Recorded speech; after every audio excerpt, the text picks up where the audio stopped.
Hello everyone. ఈ కడాయి పన్నీరు ఒక్కసారి తిన్నారంటే మళ్ళీ బయట ఆర్డర్ చెయ్యరు. ఇంట్లోనే రెస్టారెంట్ టేస్ట్ వస్తుంది. పిల్లలు మళ్ళీ మళ్ళీ అడిగి చేయించుకుంటారు. ఒక కడాయి పెట్టుకొని ఆయిల్ యాడ్ చేసుకోవాలి. క్యాప్సికమ్, ఆనియన్స్ కొంచెం పెద్ద పీసెస్గా కట్ చేసుకొని యాడ్ చేయాలి. 5 సెకండ్స్ ఫ్రై చేసుకోవాలి, ఎక్కువ ఫ్రై చేయకూడదు. వీటిని పక్క తీసి పెట్టుకొని కొంచెం ఆయిల్ యాడ్ చేసుకొని జింజర్ గార్లిక్ పేస్ట్ని, పచ్చిమిర్చిని యాడ్ చేసి ఫ్రై చేసుకోవాలి.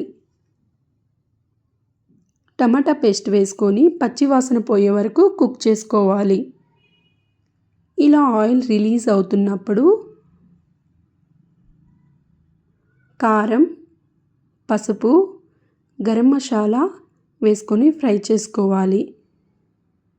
ఈ కడాయి పన్నీర్ మసాలాల కోసం ధనియాలు, ఎండుమిర్చి, మిరియాలు ఫ్రై చేసుకొని కోర్స్గా గ్రైండ్ చేసుకొని యాడ్ చేయాలి. వాటర్ యాడ్ చేసుకొని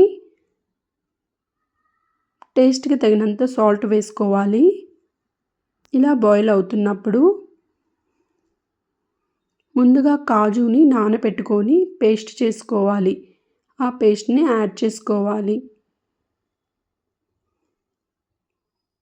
ముందుగా ఫ్రై చేసిన ఆనియన్స్, క్యాప్సికమ్, పన్నీర్ యాడ్ చేసుకొని కుక్ చేసుకోవాలి.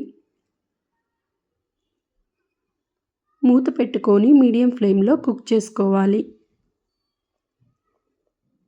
ఇలా బాయిల్ అవుతున్నప్పుడు కసూరి మేతి ఫ్రై చేసుకొని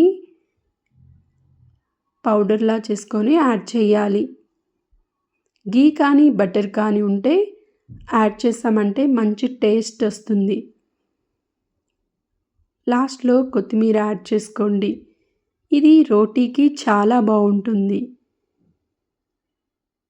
నా వీడియో మీకు నచ్చితే లైక్ చేయండి, షేర్ చేయండి.